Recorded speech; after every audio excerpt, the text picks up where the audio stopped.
जय माता दी प्यारे साथियों, आप सभी का स्वागत है फिर से।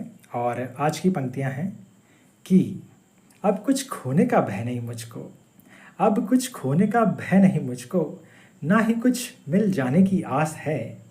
मैं क्यों डरूं कि अब क्या होगा, मुझे मेरी माता पर पूरा विश्वास है।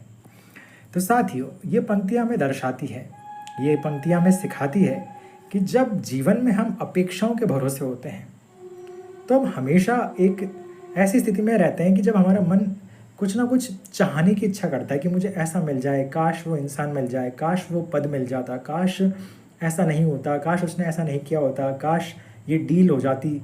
मतलब जितनी अपेक्षाएं होंगी ना, उतना ही ज़्यादा हम दुखी होते चले जाएंगे, उतना ही ज़्यादा अपनी एनर्जी को डाउन करते चले जाएंगे। लेकिन जब आपको भरोसा होता है ईश्वर पर कि हो सकता है जैसा हम सोच रहे थे, यदि वैसा नहीं हुआ तो कोई बात नहीं, ईश्वर की इच्छा होगी, वो और भी कुछ अच्छा करेगा। ठीक है। और ऐसा होता है साथियों, कई बार मार्ग हम नहीं चुनते, मार्ग हमको चुनता है। ठीक है। तो साथियों, इस बात को हमेशा ध्यान रखना, ईश्वर की योजनाओं पर भरोसा करना सीखो। जो ईश्वर की योजनाओं पर भरोसा करता है वो इतिहास में अपना नाम हमेशा के लिए छोड़ जाते हैं। ठीक है।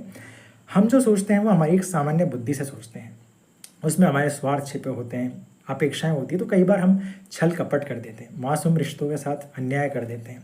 लेकिन जब आप ईश्वर से जुड़े होते हो, कहीं ना कहीं उनका एक टच आपके ऊपर होता है, तो आप हर व्यक्ति के साथ बहुत अच्छा रिश्ता निभाते हो, या तो निभाते ही नहीं हो, सबसे एक समान दूरी रखते हो और सभी के मंगल की कामना करते हो।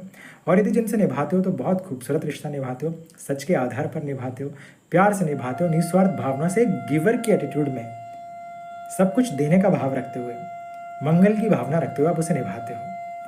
तो साथियों, यही भाव रखिए, ये भाव आपको ईश्वर के नज़दीक लेकर जाता है और सारे इस तरीके से चलते हुए ईश्वर आपसे बहुत अच्छे काम करवाता है। ठीक है। और साथियों, इससे होता क्या है ना, आपका मन हल्का होता है, आपको संतोष मिलता है कि आप सही हैं।